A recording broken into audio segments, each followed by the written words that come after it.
Halo teman-teman, jumpa lagi bersama saya Agronomia AS Channel.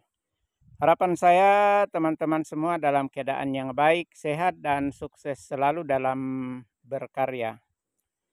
Pada kesempatan ini saya akan berbagi tentang budidaya tanaman nenas, kaitannya dengan perubahan cuaca iklim secara global yang terjadi akhir-akhir ini.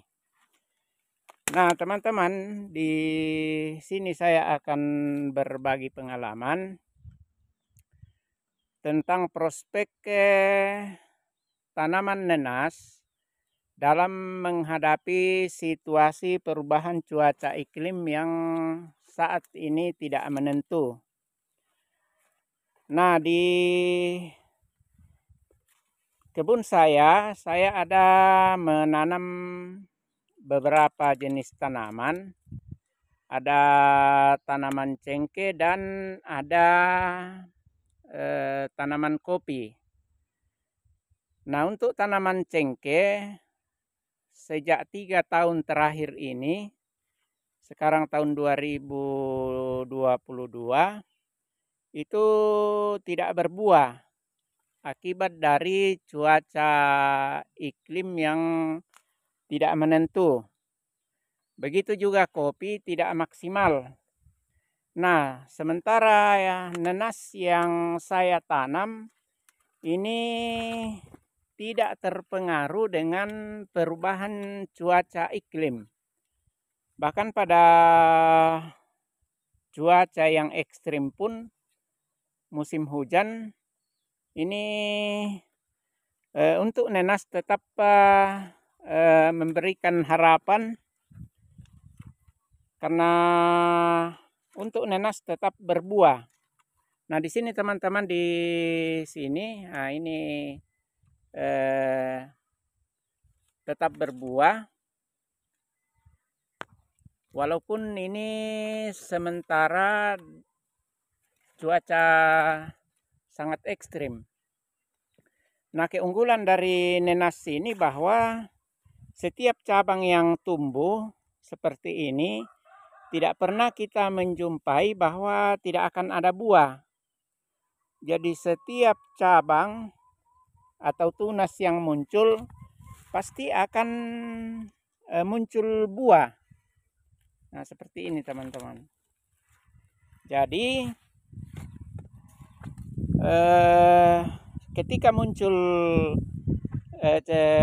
tunas seperti ini sudah memberikan harapan bahwa pasti ini akan ada buah, walaupun itu cuaca ekstrim.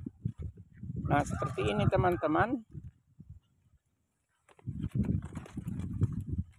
Nah, kalau saya banding-bandingkan dengan kebun cengkeh saya yang sudah 3 tahun tidak berbuah, ini rupa-rupanya yang nenas ini memberikan harapan. Ya, karena kalau nenas ini keunggulan yang lain di misalnya untuk hama dan penyakit. Kalau di tempat saya ini yang hama yang ada itu untuk sementara hanya tikus. Tapi itu pun kalau banyak gulmanya. Tentang penyakit, ini saya belum menjumpai penyakit yang ada saat ini di tempat saya. Kemudian perawatan juga tidak membutuhkan perawatan yang khusus. Jadi bagi saya untuk perawatannya yang penting pruning daun, itu yang lebih saya utamakan untuk kualitas buahnya. Nah, tanpa olah tanah pun untuk nenas ini tetap bisa ditanam, karena nenas itu tunasnya saja asal menyentuh tanah pasti dia akan tumbuh akar. Nah, seperti di tempat saya ini teman-teman, ini tidak ada pengolahan lahan. Lahannya miring dan langsung saya tanami. Itu pun saya tidak buatkan lubang tanam. Istilahnya langsung tancap saja begitu. Iya. Lalu kalau saya hitung-hitung berdasarkan kalau kita hitung berdasarkan luas lahan, katakan saya perbandingkan dengan tanaman cengkeh saya. Sudah 3 tahun tidak berbuah. Juga kopi tidak maksimal. Kalau nenas dalam 1 hektar, katakanlah kita tanam jarak tanam 1 meter kali 1 meter. Maka itu berarti bahwa ada 10.000 populasi. Nah, 10.000 populasi itu sudah dipastikan pasti buah. Karena setiap tunas untuk nenas itu pasti akan muncul buah.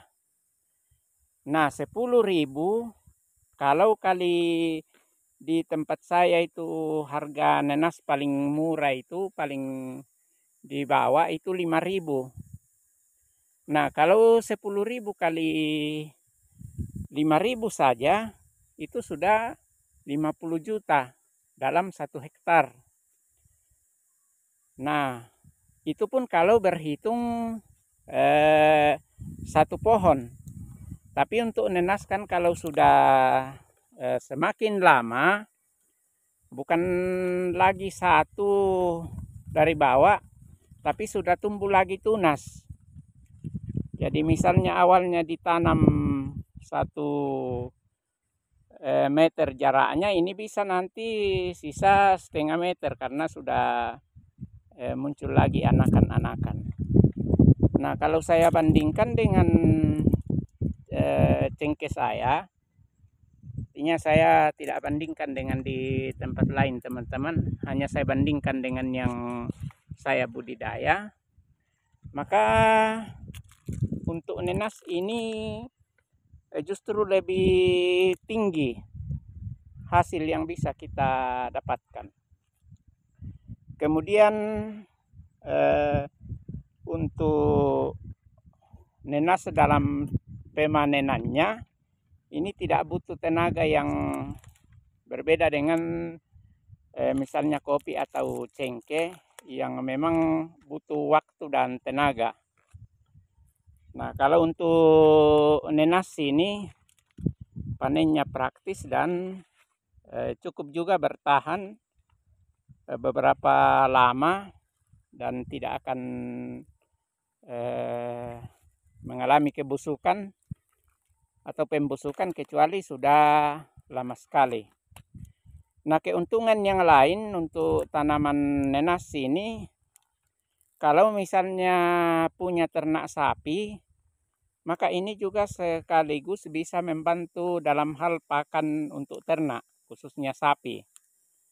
Jadi misalnya dipanen, nah untuk nenas kan selalu pasti ada tunas di bawah sini.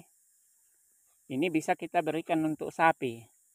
Hanya kalau di tempat saya untuk tunas di sini, ketika sudah buahnya ini agak besar, ini saya keluarkan. Selain daun saya pruning, ini saya keluarkan anakan yang ada di bawah di sini. Ini supaya ini buahnya bisa besar dan kualitas rasanya bagus, manis dan apa namanya rasanya enak. Nah, ini teman-teman. Nah, ini keunggulan dari tanaman nenas ini. Jadi artinya bukan saya promosi bahwa tanam nenas ini, hanya sekedar untuk perbandingan dari beberapa tanaman yang saya tanam dalam menghadapi cuaca iklim yang tidak menentu akhir-akhir ini. Dan rupanya ini cuaca iklim ini terjadi secara global. Dan tentunya untuk petani harus bisa memilih komoditas yang akan dipilih untuk budidaya. Ini juga untuk nenas ini dari sisi biaya ini relatif lebih kecil dibanding tanaman-tanaman yang lain. Nah, untuk tanaman yang lain yang saya budidaya seperti yang saya sebut cengkeh dan kopi, bukan berarti akan ditinggalkan, tapi tetap saya rawat. Hanya saja memang ada beberapa lahan yang saya masih rencanakan sebenarnya untuk cengkeh dan kopi, tapi dengan perubahan cuaca iklim yang tidak menentu, sehingga saya akan alihkan untuk budidaya tanaman nenas. Nah, oke teman-teman, sekian dulu video saya. Ini hanya sebatas sharing, tapi mudah-mudahan video ini bisa bermanfaat, dan